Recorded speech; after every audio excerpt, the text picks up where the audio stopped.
ओम श्री परमात्मने नमः। Awasthi's Ayurveda anatomy yoga and spirituality channel पर मैं प्रोफेसर हरिहृदय अवस्थी आप सभी का हार्दिक स्वागत करता हूं। हमारे बीच में हमारे पूज्य गुरु जी पंडित भगवत शरण शुक्ल जी हैं और कल उन्होंने यज्ञ पर चर्चा की थी, यज्ञ पर जो कि गीता में है वर्णित, तो उसके ऊपर आधी चर्चा हुई, उसका परिचय कराया, वो कर्म क्या होता है और याज्ञ कर्म करने से जो है पाप नहीं लगता, बंधन नहीं होता, उसके बारे में उन्होंने विवरण दिया। अब उसी चर्चा को आगे बढ़ाएंगे और तो मैं उनसे निवेदन करूंगा कि ये गीता में यज्ञ के बारे में अध्याय 2 में है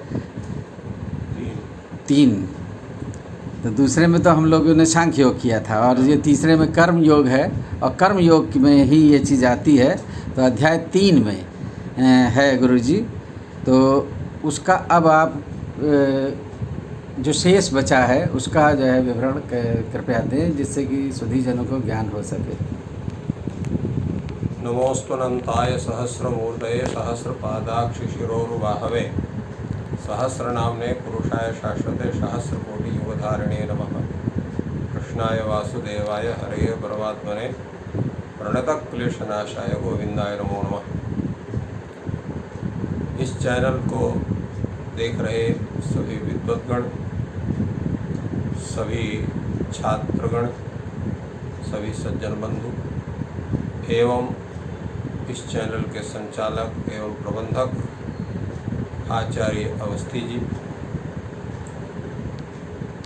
हम लोग कर्म योग पर चर्चा कर रहे हैं गीता के 3 अध्याय से संबद्ध, जिसमें कल भगवान ने गीता में कहता है कि यज्ञार्थात् कर्मणोन्यत्र लोकोयम कर्म बंधना।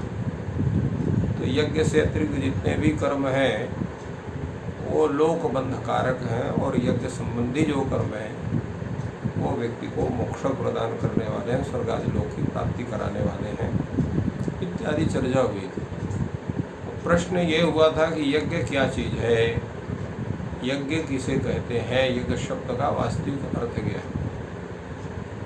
तो यज्ञ शब्द या याग शब्द, ये दोनों शब्द यज धातु से बनते हैं। यज धातु के देव पूजा, संगतकरण, यज्ञ और दान, ये 4 अर्थ उसके होते हैं। देव पूजा की अर्थात भगवान देवताओं की पूजा जो हो वो भी यज्ञ कहलाता है। और संगतिकरण, जहाँ पर सज्जनों की संगति हो, अनेक प्रकार के उपदेश, धार्मिक और सबके कल्याणकारक उपदेश जो हो, वो भी एक यज्ञ है, जिसको हम लोग सत्रयाग के शब्दों से भी जानते हैं, क्योंकि सत्रयाग में अनेक पुराण आदियों का, शास्त्रों का उपदेश भी उसमें होता है। और यज्ञ ही है जिसमें आपका अनेक प्रकार के श्रौत याग है, कौन कौन यज्ञ, इनकी आगे हम चर्चा करेंगे। और दान, विविध प्रकार के दान जो दीन दुखियों को और जो वैदिक विद्वान हैं, छात्र हैं, ब्राह्मण है, उनको सबको दान देने का विधान है। तो ये सब यज्ञ के अंतर्गत आते हैं। यज धातु से जब हम है प्रत्यय करते हैं भाव अर्थ में, तो वहाँ पर याग शब्द बनता है और वहीं पर नंग प्रत्यय कर देते हैं तो यज्ञ शब्द बनता है। ये यज्ञ शब्द की व्युत्पत्ति है। जैसा कल हमने बतलाया था कि यज्ञ जो है वो श्रेष्ठतम कर्म कहा गया, यज्ञ वही श्रेष्ठतम कर्म, ऐसा शतपथ ब्राह्मण कहता है। और वास्तविक कर्म भी यज्ञो वही कर्म, ऐसा शब्द से कहा गया है। इस तरह से इन यज्ञों का स्वरूप है। और जो यज्ञ हैं वो 4 तरह के यज्ञ माने जाते हैं सामान्य रूप से। श्रौत यज्ञ, स्मार्त यज्ञ, पाक यज्ञ और अध्यात्म यज्ञ। तो श्रौत सूत्रों के द्वारा जिन यज्ञों के अनुष्ठान इत्यादि की विधि बताई जाती है, जिनके द्वारा उनके नियम बोधित हैं, वो श्रौत याग कहलाते हैं। और जिन यज्ञों का स्मृति है, पुराण है, धर्मशास्त्र, उनके निर्देश के अनुसार जिनका अनुष्ठान किया जाता है, तो स्मृति से प्राप्त जो याग आदि कर्म उनको स्मार्त यज्ञ या याग कहा जाता है। और जो गृह्य सूत्र, जैसे शुक्ल यजुर्वेद माध्यन्दिनी शाखा का पारस्पर गृह्य सूत्र है, ऐसे सभी वेदों के गृह्य सूत्र होते हैं। गृह्य सूत्रों से ही व्यक्ति के षोडश संस्कार इत्यादि की चर्चा उसमें होती है, दिनचर्या की चर्चा होती है। वो माने गृह संबंधी संपूर्ण विषयों का, धार्मिक विषयों का चिंतन उसमें होता है। तो वो जो गृह्य सूत्र हैं उनके द्वारा जो संस्कार आदि हैं, जिसमें नित्य नैमित्तिक कर्मों का उल्लेख होता है, उन कर्मों को पाक यज्ञ शब्द से जाना जाता है। और इसी तरह से अध्यात्म ज्ञान से संबंधी जो चीज़ है उसको हम अध्यात्म यज्ञ भी कहते हैं, जिसकी चर्चा गीता में भगवान ने चतुर्थ अध्याय में किया है। द्रव्य यज्ञास तपो यज्ञ योग यज्ञास तथा परे स्वाध्याय ज्ञान यज्ञाश्च यतया संशित व्रताः। इसमें जो है द्रव्य यज्ञ, तपो यज्ञ और योग यज्ञ, स्वाध्याय यज्ञ, ज्ञान यज्ञ इत्यादि की चर्चा उसमें हुई है। इनमें जो श्रौत याग हैं, जिसके विषय में बताना जरूरी है, प्रायः लोग अश्वमेध यज्ञ का नाम सुने होंगे, रामायण में चर्चा हुई है, महाभारत में राजसूय यज्ञ की चर्चा हुई है, इनको तो लोग जानते हैं। परंतु इन सभी यज्ञों के विषय में एक सामान्य सूचना सबको होनी चाहिए। अपनी भारतीय संस्कृति है, इन यज्ञों का क्या स्वरूप होता है। तो श्रौत याग में अग्निहोत्र, दर्श पूर्णमास, आग्रयण, चातुर्मास्य, निरूढ़ पशुबंध, सौत्रामणि, पिंड पितृयाग, ये 7 हविर यज्ञ संस्था यज्ञ कहे जाते हैं। इसी प्रकार जो है अग्निष्टोम, अत्यग्निष्टोम, उक्थ्य, षोडशी, वाजपेय, अतिरात्र, आप्तोर्याम, ये 7 सोम संस्था यज्ञ कहे जाते हैं। इसी प्रकार औपासन होम, वैश्वदेव, पार्वण, अष्टक श्राद्ध, मासिक श्राद्ध, श्रवणाकर्म, शूल गव, ये 7 जो है पाक संस्था याग कहे जाते हैं। श्रौत यागों के सप्त सोम संस्था यागों में ही राजसूय, अश्वमेध, पुरुषमेध, सर्वमेध, पितृमेध आदि यज्ञ भी गृहीत होते हैं।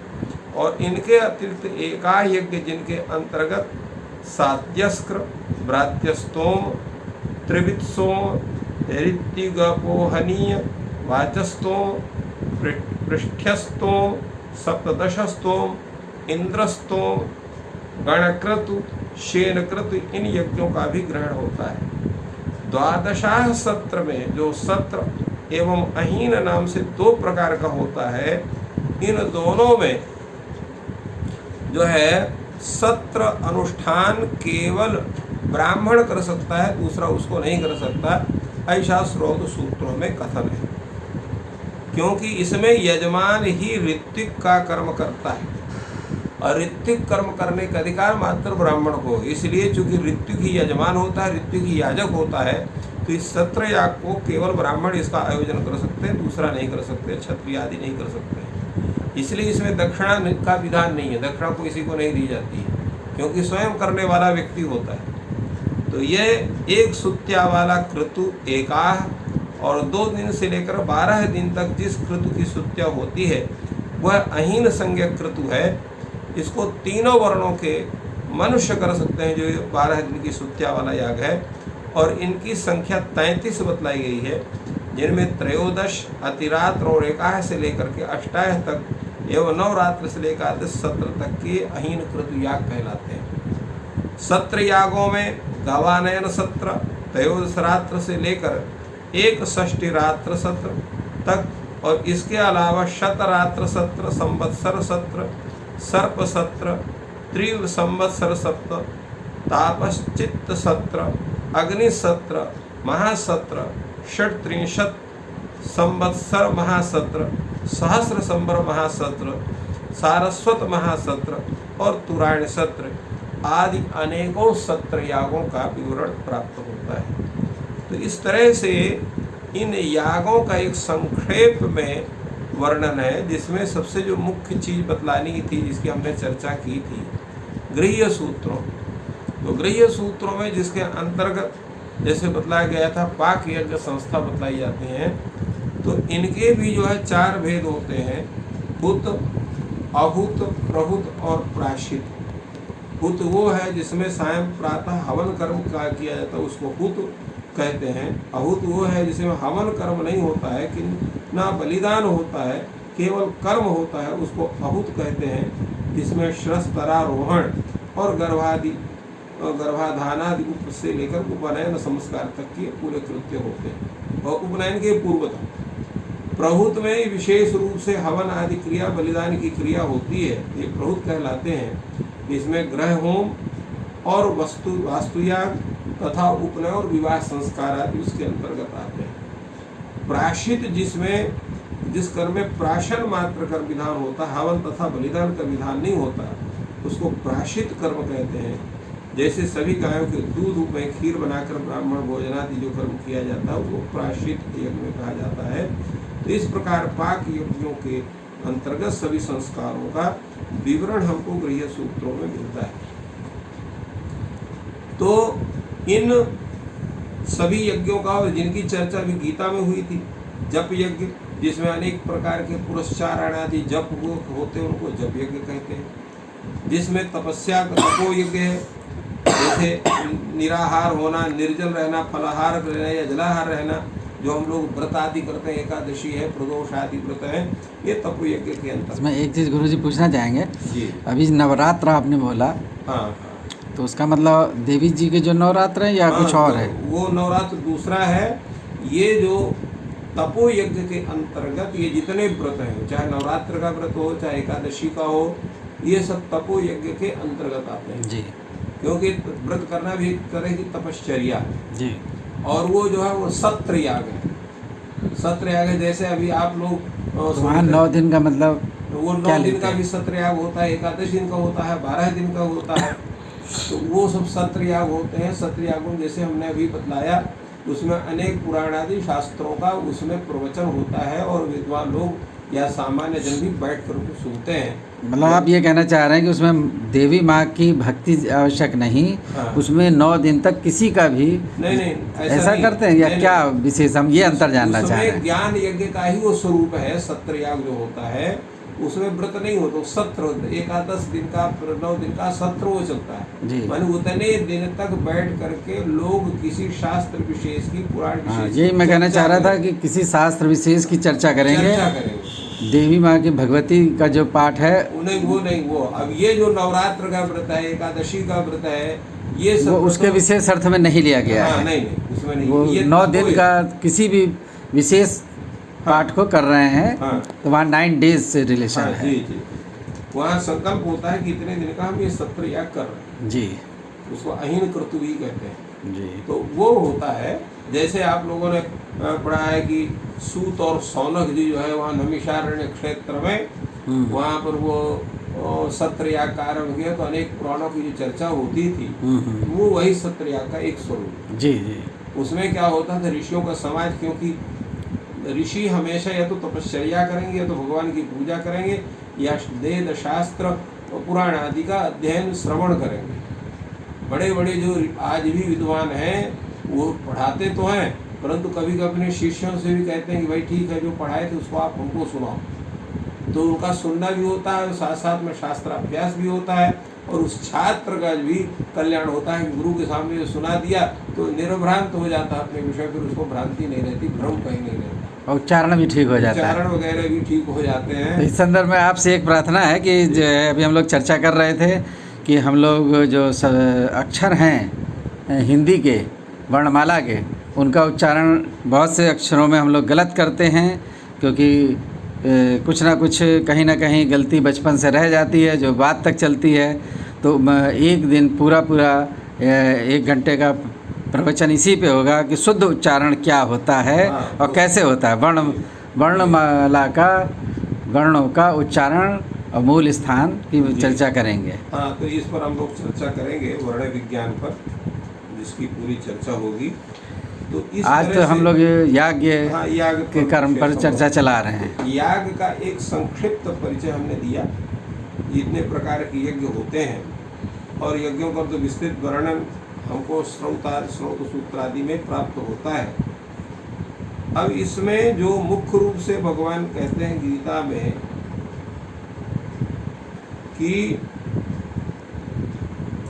कर्म योग का ही एक संदर्भ है इसी रूप में कि नैव तस्य कृते नार्थो नाकृते नेह कश्चन न चास्य सर्वभूतेषु कश्चित् अर्थ व्यपाश्रय। क्योंकि जो जो जो वो नारायण है वो या ऐसा व्यक्ति जो अपने आत्म में ही तुष्ट है और उसको फिर कुछ करने की आवश्यकता नहीं है। क्यों? ऐसा जो व्यक्ति है वो नैव तस्य कृतेन अर्थः, वो विश्व में कर्म करे या न करे उसको कोई प्रयोजन नहीं है, परंतु फिर भी वो कर्म केवल कर्तव्य कर्म मान करके करता है। यानी कर्म करने के दो स्वरूप है। पहला स्वरूप है कि कार्य विशेष फल विशेष को उद्देश्य करके कर्म करना।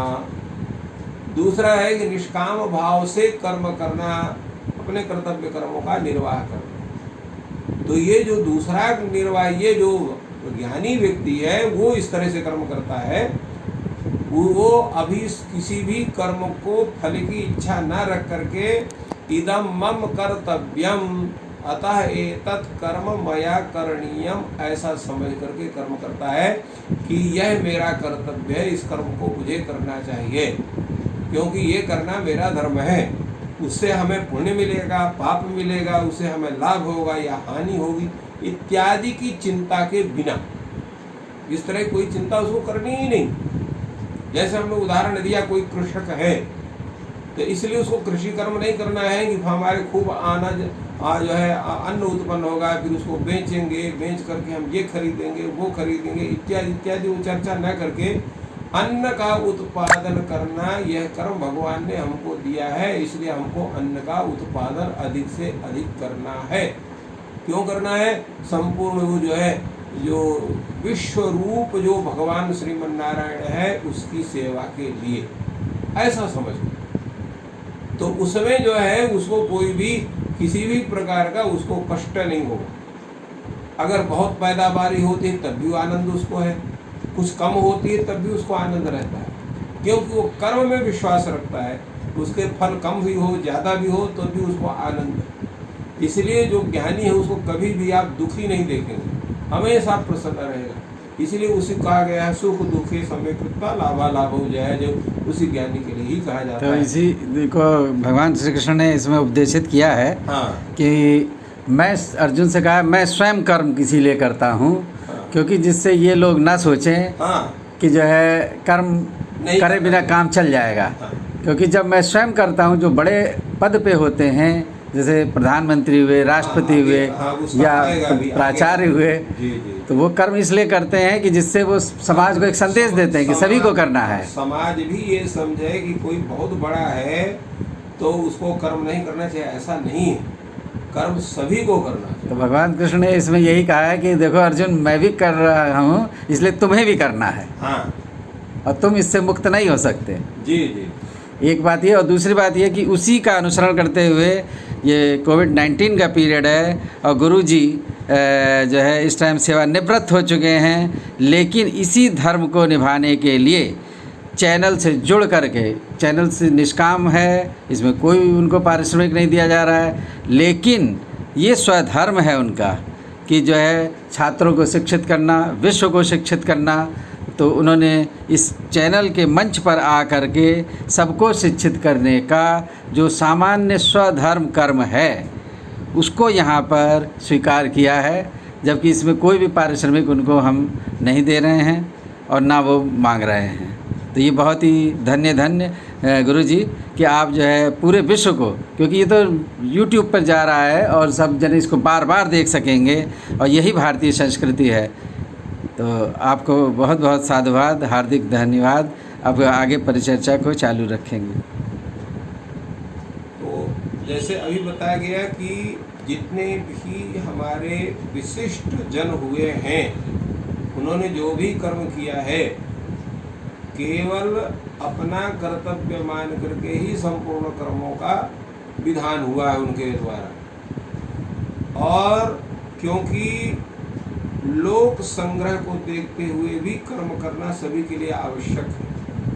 महाराज जनक के विषय में किंवदंती है कि वो बीतराग थे परंतु यराज करते थे, तो उन्होंने वैराग्य में भोग को समा दिया, अर्थात उनका जो भोग था वो भी वैराग्य से सना हुआ था। कारण क्या था कि वो भी जो कर्म करते थे निष्काम भाव से कर्तव्य मान करके कर्म करते थे। तो इसलिए अपने घर में रहते हुए भी व्यक्ति विरक्त हो सकता है यदि वह फल की आकांक्षा छोड़ करके केवल उस परमात्मा तत्व को ध्यान में रखते हुए कर्तव्य मान करके जो कर्म है उनको करे तो है, और नहीं तो विरक्त हो करके भी वो विरक्त नहीं हो सकता है। अगर कोई ऐसा व्यक्ति है कि जो विरक्त हो गया, सब कुछ छोड़ दिया है, घर बार परिवार, चाहे वो जंगल में रहता, अकेले रहता है, परंतु मन से पत्नी का भी चिंतन करता है, पुत्र का भी चिंतन करता है, गांव वालों का भी चिंतन करता है, अनेक प्रकार के जितने भोग ऐश्वर्य हैं उनका सबका चिंतन करता है, तो वो वहाँ पर रहता हो वो भी वो भोगी हो जाता है। क्योंकि विषयों का चिंतन व्यक्ति के स्वरूप को नष्ट करता है। और घर में रहता हुए व्यक्ति कर्तव्यमान कर्म करता है तो भी वो गृहस्थ रहते हुए विरक्त भाव को प्राप्त होता है। तो ये एक वैलक्षण्य है। दूसरे क्या है कि जो बहुत श्रेष्ठ व्यक्ति उसको भी कर्म करना अत्यंत आवश्यक है। क्यों? आप देखिए, छोटा सा नन्हा सा बच्चा है, आप जब उसको खिलाते हैं, उसको दुलारते हैं, तो जो जो क्रिया आप जैसे करते हैं वैसे वो आपकी नकल करता है। अगर आप नाक दबाएंगे तो वो नाक दबाएगा, अपनी आँख छूएंगे तो आँख छुएगा, अगर अपना माथा आप छुएंगे तो माथा छुएगा। उसमें आनंद आता, खेल खेल में वैसा करता है। ठीक यही स्थिति यह है कि जो व्यक्ति कुछ श्रेष्ठ हैं वो जैसा करते हैं वैसे उनको देख करके सामान्य जन उनका अनुकरण करता है। इसलिए कोई राजा अगर कोई बहुत विरक्त है तो प्रजा सोचती है कि हमको विरक्त होना चाहिए, हमको। कोई राजा जो है चोर है तो प्रजा भी चोर हो जाती है। कोई राजा या प्रशासक वर्ग जितने हैं वो बड़े ही कर्मनिष्ठ हैं तो उनको देख करके प्रजा भी कर्मनिष्ठ होती है। इसलिए एक कहावत है, जैसा राजा वैसी प्रजा। इसका कारण क्या है कि लोग अपने से श्रेष्ठ जनों का अनुकरण करते हैं। इसलिए निष्काम भाव से कर्म करने की भावना अगर बड़े लोगों में होगी तो जिससे जो छोटे हैं उनका वो भी अनुकरण करके निष्काम भाव से कर्म की उपासना करेंगे। तो जैसे बड़े लोग करते हैं कुछ, जैसे हमने बताया, जो छोटे लोग उनका अनुकरण करते हैं। भगवान कहते हैं, जैसे अभी आपने कहा था कि ऐसा नहीं है कि किसी व्यक्ति कोई आवश्यकता हो तभी कर्म करे।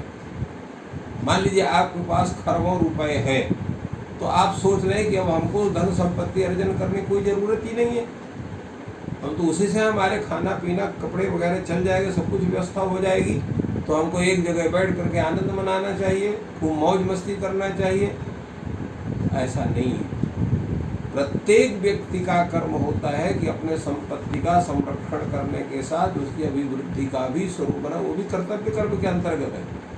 क्योंकि जो आपको मिला है, संपत्ति मिली है, कहीं से भी मिली हो, चाहे आपको पैतृक रूप से मिला, चाहे आपने अपने परिश्रम से अर्जन किया है, उसका सदुपयोग संरक्षण के साथ। और संपत्ति के 3 उपयोग होते हैं। सबसे पहले होता है दान या लोगों को सहायता करना। दूसरा उपयोग हो तो उसका भोग करना। अगर 2 काम आप नहीं कर पाए, तीसरा स्वतः अपने आप हो जाएगा। तीसरा उपयोग क्या है? नाश। तो प्रथम है दान, दूसरा है संपत्ति का उपयोग, उसका भोग, और तीसरा है नाश। दान, भोग, नाश, ये 3 संपत्ति के स्वरूप। तो अगर आपने दान किया तो आपने अपने अगले जन्म को सुधार लिया। दान पुण्य है, अनेक प्रकार के तीर्थाटन है, अनेक प्रकार के लोगों की सहायता है किसी आश्रम की सहायता, किसी विद्यालय की सहायता, किसी औषधालय की सहायता, दीन दुखियों की सहायता, ये सब दान की चीजें। और शास्त्र संरक्षण में सहायता प्रदान करना, ज्ञान दान, ज्ञान तो वो अलग चीज है। धन संपत्ति जैसे का कि दान, किसी बच्चों को आप फ्री पढ़ा रहे हैं वो दान, वो तो ज्ञान यज्ञ के अंतर्गत है जी, वो भी दान है। विद्यादान आप दे रहे हैं, विद्यादान के समान तो कोई, विद्यादान जो है धन दान करेंगे, संपत्ति दान करेंगे तो केवल उसके वो उसका जो है केवल अन्य चीजें होगी। और विद्या दान करेंगे तो विद्या क्या है, साक्षात कल्प वृक्ष के समान है। जैसे कल्प वृक्ष किसी के पास हो तो जो मांगो कोई दे, वो उसको प्राप्त होता है। तो विद्या कल्प वृक्ष के समान है। एक व्यक्ति अगर सुयोग्य हो गया तो विश्व के किसी भी क्षेत्र में जाकर के और अपने ऐश्वर्य को वो उसकी अभिवृद्धि कर सकता है। तो अंग्रेजी में कहावत है जिसका हिंदी अर्थ है गुरुजी, किसी को फिश देने के लिए मतलब भोजन देने से अच्छा फिशिंग करना सिखाना चाहिए, वही उचित है। तो इसलिए भगवान जिससे वो पूरे जीवन भर भरण पोषण अपने आप स्वयं कर लेगा। जी हाँ, तो वो विद्या दान हुई। जी जी। भगवान कहते हैं यदि मुझे कुछ करने के लिए आवश्यकता नहीं है, क्योंकि मैं आप तक काम हूँ, फिर भी मैं कर्म करता हूँ। क्यों कर्म करता हूँ? कि कर्म इसलिए करता हूँ कि मुझे देख करके अन्य लोग भी कर्म करें। जो भी आपने बच्चे का उदाहरण दिया, तो उनकी, हम सब उनके बच्चे हैं। जी जी जी।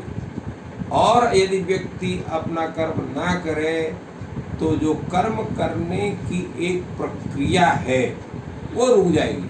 और दूसरे संसार की जितने प्रक्रियाएं हैं ये सब कर्म के आधार पर है। हम प्रातः से लेकर के, प्रातः जागरण से लेकर के और रात्रि शयन तक के जितने हमारे कर्म होते हैं, उसी से हम केवल अपने कर्म नहीं करते, अपने कर्मों के माध्यम से समाज की सेवा भी हम करते हैं। अनेक ऐसी चीजें जो जाने अनजाने आप अनेक लोगों की सहायता कर देते हैं। कुछ लोग जो कहते हैं जो बहुत पापी हैं, दिन रात पाप कर्म करते हैं, वो भी कहीं न कहीं अच्छा काम भी कर डालते हैं, परंतु उनको ये पता नहीं होता कि हम अच्छा काम कर रहे हैं। इसी तरह से जो बहुत पुण्यात्मा है वो भी अच्छा काम करने के साथ साथ कहीं न कहीं चूक उनसे हो जाते, तो अनजाने ही पाप कर्म भी उनसे हो जाते हैं। तो यही इसीलिए भगवान श्री कृष्ण ने कहा है हाँ, कि निष्काम काम अगर करेंगे तो उसमें तो जो पाप भी होगा या पुण्य होगा दोनों आपको नहीं लगेगा। तो उसी तरह से जैसे अभी हमने उदाहरण एक दिन बताया था कि आप रास्ते में जा रहे हैं, बहुत से आपको परिचित अपरिचित मिले हैं, तो आप किसी को नहीं जानते। क्यों नहीं जान रहे हैं? क्योंकि आपका जो इंद्रिय और मन का संयोग नहीं हो रहा है। उसी तरह से जब कर्म फल में आपके कर्म का संयोग नहीं रहेगा तो आपको कर्म फल प्राप्त ही नहीं होगा। तो बहुत सुंदर विवेचन आपने किया। तो एक कहावत और गुरुजी शंका, वो मैं पूछना चाहूँगा कि समाज में ये प्रचलित है कि विद्वान लोग कहते हैं और समझदार लोग कहते हैं, भले वो स्कूलों में ना गए हों, कि हमारे यहाँ 4 आश्रम हैं, तो गृहस्थ आश्रम तक हम समाज से लेते हैं अपने बच्चों के भरण पोषण के लिए, अपने विकास के लिए, रोटी कपड़ा मकान के लिए। और उसके बाद जब हम अगली स्टेज में आते हैं तो हमारा जो भारतीय संस्कृति है उसका कहना है कि इसी समाज से लिया इसी समाज को लौटा दो।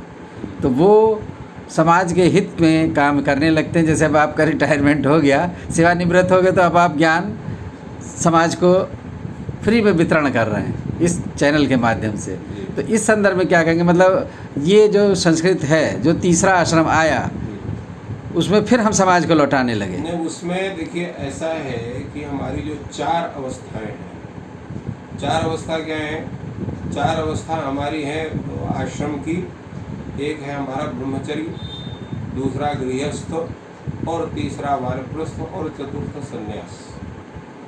तो प्रथम अवस्था में हम अपने जीवन को सुव्यवस्थित करते हैं, अर्थात उसमें हम जो है समाज के लिए उपकारक और अपने लिए उपकारक। अपने लिए उपकारक को होना अध्यात्म विद्या का ज्ञान होना। समाज के लिए उपकारक का मतलब होता है समाज से संबंधित जितने भी विकास से संबंधित कार्य, उनकी विद्या भी आपको आनी चाहिए। अगर आपको भोजन बनाने नहीं आता तो भोजन आप नहीं कर सकते। कोई आप किसी के भरोसे रहेंगे, आपको गाड़ी चलाने आपको नहीं आती है तो अपनी गाड़ी आप घर में रखिए, आप नहीं चला पाएंगे, दूसरे की प्रतीक्षा करते रहेंगे। तो ये जो है सोपकारक भी कर्म है, दूसरे आपके द्वारा दूसरों को भी लाभ होता है। तो ये एक कर्म है। इसी तरह से अनेक प्रकार की विद्याओं का अध्ययन है, कलाओं का ज्ञान है, ये प्रथम अवस्था में अर्थात प्रथम आश्रम में ये सब करणीय होगी। साथ साथ में आचार और व्यवहार, हमारे जो है कुलाचार क्या है, हमारा शास्त्र का आचार विचार क्या है, और सद्गुण, सद्गुण का मतलब परोपकार पुण्याय पापाय प्रपीडनम, लोगों के परोपकार की भावना होना, ये सद्गुण है। आत्मना प्रतिकूलानि परेशान न समाचरे, जो हमारे प्रतिकूल है वो व्यवहार हमको किसी दूसरे से नहीं करना चाहिए, ये संस्कार। तो ये जो मानवीय मूल्यों का संस्कार है ये हमको प्रथम अवस्था में प्राप्त होता है। अब ये जो आपको संपत्ति विद्या रूपी, आचार रूपी, सद्विचार रूपी जो संपत्ति आपको प्राप्त हुई, उस संपत्ति का व्यय आप कहाँ करते हैं? गृहस्थ आश्रम, उसका उपयोग करते हैं, उससे समाज की सेवा करते हैं, परिवार की सेवा करते हैं, और उसके साथ साथ भगवत स्वरूप जो जनता जनार्दन है, प्राणी हम प्राणी मात्र की सेवा में उनका मार्गदर्शन इत्यादि करने में आप करते हैं। तीसरी अवस्था आपकी आती है वानप्रस्थ की अवस्था। वानप्रस्थ की जो अवस्था है वो समाज को की सेवा और अपने आत्मा का जो है उसका सुव्यवस्थित कर, क्योंकि उस समय आप निश्चिंत हो जाते हैं। गृहस्थ आश्रम से संबंधित जितने भी कार्य व्यवहार थे आपने अपने पुत्र आदि को समर्पित कर दिया, तो आप क्या है, तो अपने द्वारा समाज कल्याण कारक जो विशिष्ट कार्य है उनका संपादन करिए, भगवत चिंतन अधिक अधिक करिए, और अपनी आत्म साधना से जो है प्रभु के प्रति अपनी प्रीति बढ़ाइए। ये आप होता है। इसलिए उसका जो आश्रम उसको कहा जाता है वानप्रस्थ, माने वन में निवास करना, माने वने प्रतिष्ठती वानप्रस्था, जो वन में निवास कर। यद्यपि आजकल वन में निवास करना संभव नहीं, वानप्रस्थ आप नहीं बन पाएंगे, जाएंगे भूखे मर जाएंगे, न इतने वनों में फल है, फलों से अपनी आप सब पूरा कराते हैं, न तो वो आश्रम रह गए। जो भी आश्रम है वो भी शहरों में ही है, वन में कोई आश्रम है भी तो बहुत गिने चुने हैं जहाँ वो संभव नहीं है। तो इसलिए इस कलिकाल अवस्था में घर को ही अपना वानप्रस्थ बना सकते हैं। यदि आप अपने फिर उस स्थिति में हम करें क्या? वही हम बता रहे हैं। अपने आप होता क्या है कि आप घर में रहते हुए क्या करें? 70 वर्ष के हो गए, आपका लड़का जो है वो 25-30 वर्ष का है या 40 वर्ष का है, अब उसको आप बार बार टोक रहे हैं, बेटा आपको ये नहीं करना चाहिए, बेटा आपको वो नहीं करना चाहिए, आप ऐसा कर लो, आप ऐसा कर लो। इसका मतलब है कि वानप्रस्थ की तरफ भागना। आप खुद सोचिए, जब 25-30 साल के आप हो गए, गृहस्थ जीवन में आपने प्रवेश किया, तो आपको सब चीज़ का ज्ञान है। अगर आप जो है आपको आवश्यकता है तो आपका पुत्र आपसे पूछेगा, जो पूछेगा उसको आप बताइए, उसको बार बार टोकने की आवश्यकता नहीं। उससे क्या होता है, आपका स्वरूप भंग होता है। तात्पर्य है कि आपकी जो आत्म साधना है, भगवत आराधना है, वो आपका बाधित होगा। आपके अंदर शांति का निवास न होकर के अशांति का निवास होगा। तो इसलिए व्यक्ति को संतुष्ट भाव रह करके आत्म साधना की तरफ ध्यान देना चाहिए। तो गृहस्थ में रहते हुए व्यक्ति वानप्रस्थ जैसा स्वरूप उसका बन सकता है। ये दोनों के लिए, स्त्री के लिए भी पुरुष के लिए भी, ये उनको पालन करना चाहिए। और घर के कार्य में भी सहयोग करना चाहिए। ये नहीं कि सवेरे से खा पी करके अपना खाली पलंग में बैठे हुए या कुर्सी में बैठे हुए हैं। घर का आप कोई न कोई एक उत्तरदायित्व ले लीजिए कि हम अपने घर के इन उत्तरदायित्वों का पालन करेंगे, और वो भी क्योंकि आपके जो अपने संबंधी वो भी भगवत स्वरूप है, तो कर्म करिए, उसमें भी कर्म करना है। इसी तरह से संन्यास जीवन में, सन्यासी का काम क्या है, तपश्चर्या करना, भिक्षा लेकर के जो है उसको भोजन करना, और साथ साथ में उस सदुपदेश देना और भगवत चिंतन करना। तो ये 4 आश्रम हमारे बनाए गए, और इसी तरह से हमारे ये 4 वर्ण भी बने हुए हैं। तो सर संन्यास में क्या करेंगे? संन्यास का मुख्य कार्य है भगवत चिंतन, निरंतर भगवत चिंतन, शास्त्रों का चिंतन, तपश्चर्या, और एक बार जो है किसी के यहाँ से जो है भिक्षा लेकर के भोजन करना।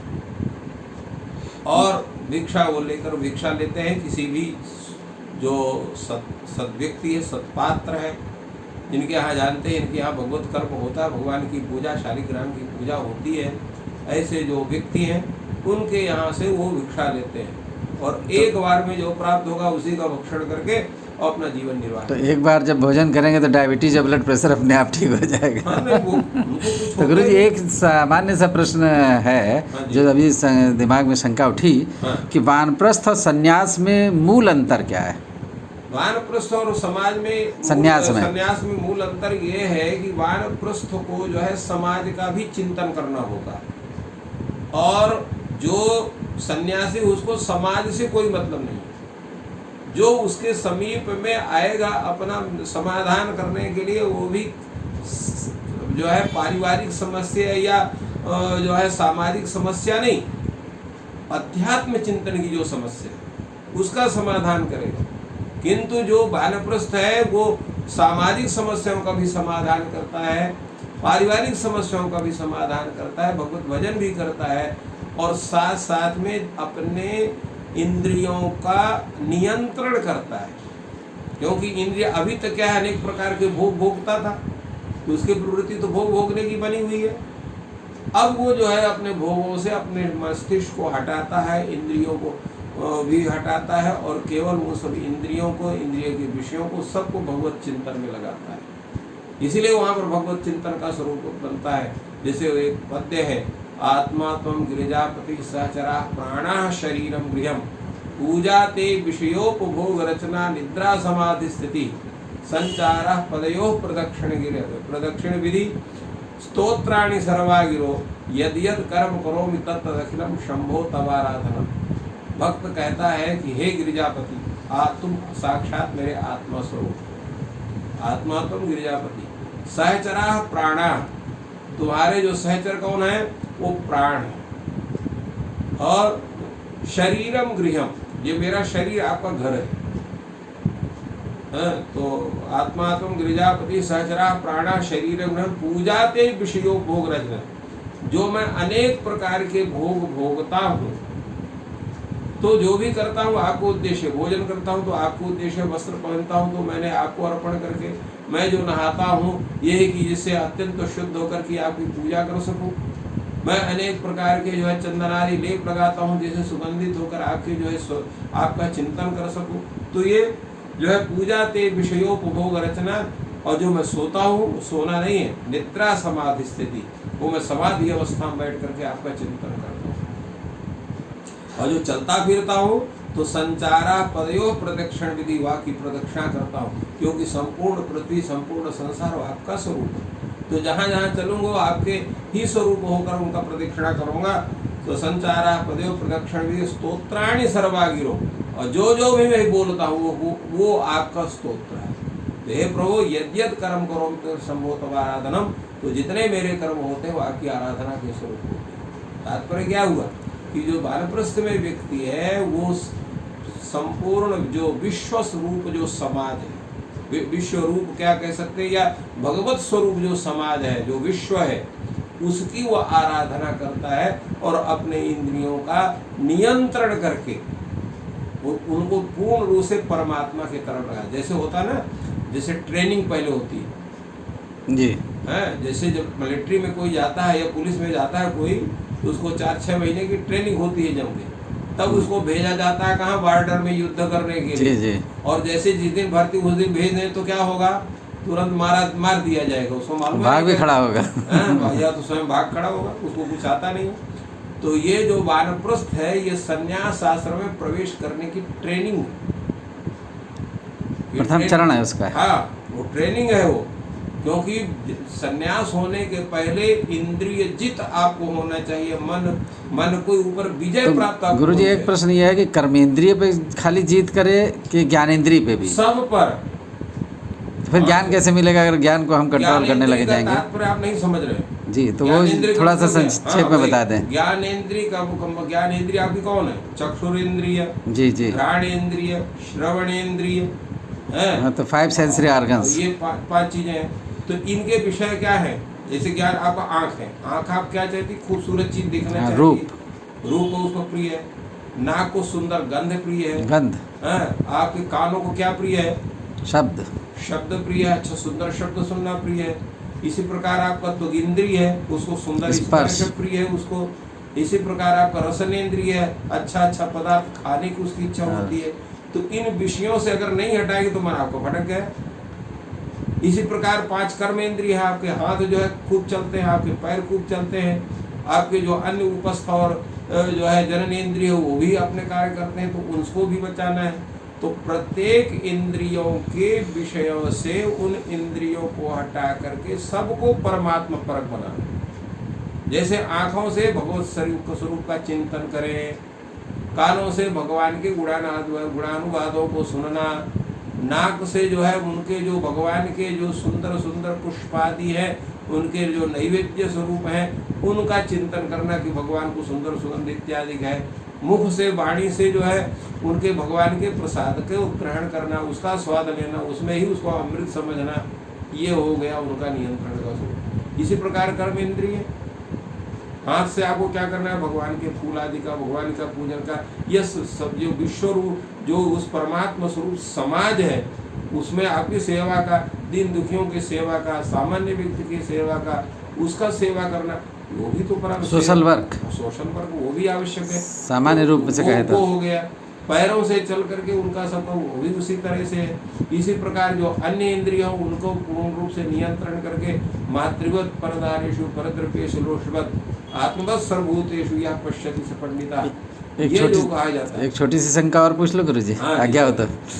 अभी आपने कहा, या तो आप बाद में इसके ऊपर एक डिटेल लेक्चर दीजिएगा, आपने कहा निद्रा भी उसकी समाधि होती है। हाँ। तो ये निद्रा से समाधि कैसे करते, या तो इस पे पूरा एक लेक्चर दे दीजिएगा, और या अगर 1-2 लाइन में हम लोग का काम चल सके तो चर्चा करें, वरना फिर बाद में करेंगे बात। वो तो अभी सामान्य उसका समाधान दिया है, क्योंकि जो निद्रा समाधि तब बनती है जब आप भगवत चिंतन करते करते शयन की अवस्था में चले जाते हैं। जैसा मैं कई मरीजों को कहता है कि ओम नमः शिवाय या किसी भी मंत्र का जाप करते करते आप सोइए, नींद आ जाएगी, तो वो निद्रा समाधि और आ भी रही है। बहुत से लोगों ने कहा कि आपका ये फार्मूला फिट बैठ रहा है। अच्छा, जिनको नींद नहीं आती ना गुरुजी, हाँ जी, उनको मैंने यही कहा कि आप छोटा मंत्र लीजिए, ज़्यादा बड़ा वाला ना लीजिए।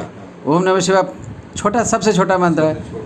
खाली ओम में तो वो बात बन नहीं पाती, क्योंकि वो बहुत ही गूढ़ है, उतनी जो है बुद्धि नहीं चल, मतलब उतना विस्तार नहीं हुआ। नमः शिवाय पंचाक्षर का मतलब है नमः शिवाय, नमः शिवाय, ओम भी कहने की जरूरत नहीं जी। नमः शिवाय, ये 5 अक्षर हो गए, शिवाय 3 और नमः 5, ये 5 अक्षर पर्याप्त। तो 5-10 मिनट में लोगों को नींद आ जाती है। हाँ। जो गंभीर से गंभीर जिनको नींद नहीं आ रही थी, आ जाएगी। क्योंकि तो इसमें मेरा यह समाज ये कहता है कि भगवान अपना ज़्यादा देर चिंतन नहीं होने देता। नहीं, चिंतन वो नहीं है, वो होने देता। तात्पर्य है कि वो कहते हैं हमारी माया ले लो, लेकिन हमको ना लो। नहीं, उस समय शयन का आवश्यक है, क्योंकि उससे क्या है कि इन जो आपका शरीर है उसका जो थकावट है वो समाप्त होती है जी। निद्रा भी आवश्यक है, निद्रा न होना भी एक प्रकार का रोग है। तो क्या ये एक समाधि की तरफ बढ़ते हैं इससे? हाँ, तो वो समाधि की तरफ, समाधि के सदृश है वो। जैसे समाधि में भी बाह्य ज्ञान शून्यता होती है जी, और निद्रा भी बाह्य ज्ञान शून्यता होती है जी, दोनों का तो तत्सदृश है। परंतु समाधि का स्वरूप उसका बनता है जब भगवत चिंतन पूर्वक आपका शयन का स्वरूप बनता है, आपके निद्रा का स्वरूप, निद्रा के आने का स्वरूप बनता है, तो तदवत हो जाती है। तो योग में ये कहते हैं कि शून्य हो जाए, जहाँ पे कुछ नहीं है। हाँ। वो समाधि तो निद्रा में एक स्टेज आती है। हाँ, कि जहाँ हमें स्वप्न या कोई चीज़ ऐसी नहीं आ रही, लेकिन हम उठते हैं और कहते हैं हम तो सोए थे, हमें कुछ पता ही नहीं चला। हाँ, कि रात में क्या हुआ। वही समाधि स्थिति का स्वरूप होता है जिसमें स्वप्न नहीं आता। हाँ, तो भगवत चिंतन पूर्वक जो शयन की अवस्था होती है उसमें व्यक्ति ये जानता है कि हम भगवान का चिंतन 24 घंटे कर रहे हैं, और भगवत चिंतन करने से ही स्वस्थ समाज का स्वरूप बनता है। गुरुजी, एक और शंका बन गई, जैसे स्वप्न आता है उस समय क्या योग के हिसाब से क्या वो काल कहलाता है? नहीं, कहीं न कहीं आपका मन अशांत, सुषुप्ता अवस्था। अगर आपको स्वप्न आता है तो स्वप्न आने का मतलब है कि आप सो भले गए हैं, किंतु मन की जो शांतित्व है मन का वो नहीं बना है। अभी आपका मन जो है वो कहीं न कहीं से सवेरे उठने से पहले ये स्वप्न चालू हो जाता है, मतलब हो जाता है, होते भी हैं। तो कोई आवश्यक नहीं कि किसी को ना हो, कभी कभी बिल्कुल नहीं होता, कभी कभी होता है। तो अब वो शारीरिक स्थिति बनती है। इसलिए जितना आप अपने को बाह्य आडंबर से हटाएंगे, जितना आप कर्म के फल के चिंतन से अपने को पूर्ण रूप से दूर करेंगे, और जब पूर्ण निश्चिंत बनेंगे, जैसे हमने कहा था कि जब शांति की अवस्था होती है, द्वितीय अध्याय में जो शांति का स्वरूप है, उस शांति के हमने चिंतन कहा था, आपको बताया था कि शांति का स्वरूप है, शांति क्या है, इसको साउंड स्लीप भी कहते हैं। प्राप्त हो जाएगी जो है, तभी वो काम बनेगा, उसके पहले नहीं बनता है। इसलिए शांति होना पहले मस्तिष्क में जरूरत है।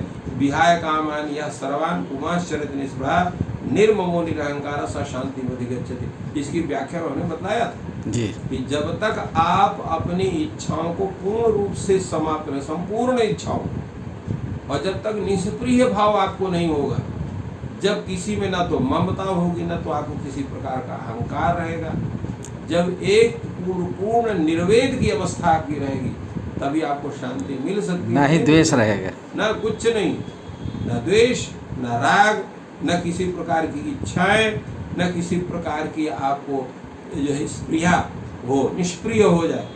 ऐसा व्यक्ति ही शांति को प्राप्त कर सकता है। और जिसको जब शांति आ जाएगी तो उसको भी फालतू स्वप्न नहीं आएंगे। अगर स्वप्न भी आएगा तो यही आएगा कि हम बैठ करके भगवान का चिंतन कर रहे हैं। देखिए, आप बहुत पढ़ने लिखने वाले व्यक्ति हैं, प्रोफेसर हैं, कभी कभी आपको इस तरह स्वप्न आ गए कि आप छात्रों को पढ़ा रहे हैं। नहीं, हमको तो जो स्वप्न आते गुरु जी, ऐसे शिवालय या वो साक्षात हमने तो कहीं नहीं देखे जो स्वप्न में दिखते हैं। हाँ, तो वो वही आप भगवत चिंतन करते करते जिस समय आप सो जाते हैं, उस प्रभु की कृपा से जिनका आपने दर्शन किया, ऐसे तीर्थ स्थानों को आपको भगवान दर्शन कराते हैं जी। उसी का तो मैं उसका वो नहीं समझ पाया कि मूल क्या है, ऐसा क्यों होता है, मूल जो है जो हमने कभी देखा नहीं है। नहीं, मूल तत्व यह है कि आत्मा में आपके उन स्थानों के दर्शन के संस्कार पड़े हुए हैं। और वो जो संस्कार पड़े हैं, तो जब भगवत चिंतन आपका प्रारंभ होता है तो वो संस्कार आपको ले जा करके उसको स्वप्न में दर्शन करा देते हैं। वो स्वप्न विद्या एक अलग विद्या है, जिस पर वो बहुत बड़ा विचार है, वो और बहुत उसका सिस्टम है। क्यों स्वप्न आते हैं, कैसे होते हैं, उन स्वप्नों की क्या स्थिति होती है, उनका प्रभाव क्या होता है, वो एक बहुत बड़ा विषय है। एकदम पूरा वो विज्ञान है, वो स्वप्न विज्ञान, जिसकी चर्चा आपके आयुर्वेद में भी है, स्वप्न विषय में, स्वप्न विद्या के विषय में। परंतु सबसे ज़्यादा उस पर विचार ज्योतिष शास्त्र में हुआ है। तो चरक में इंद्रिय स्थान में उसका विस्तृत वर्णन मिलता है। तो इसलिए वो भी एक विज्ञान है जी। परंतु समाधिस्थि का स्वरूप वही होता है कि पूर्ण रूप से जब शांति की अवस्था है, निर्वेद की अवस्था, भगवत चिंतन की अवस्था है, तो समाधि का स्वरूप बनता है। नहीं तो फिर इस निद्रा समाधि का स्वरूप नहीं बनेगा। तो वो भक्त को वो बनता है, निद्रा समाधि स्थिति। हाँ, ये उसका स्वरूप जी। तो आज का बहुत सुंदर विवेचन हुआ, और गुरुजी ने जो बात बताई कि जो वानप्रस्थ की है तो उसमें समाज की सेवा, और जो सन्यास की स्थिति है तो वो प्रथम चरण होता है वानप्रस्थ। तो चारों आश्रमों का उदाहरण सहित बताया।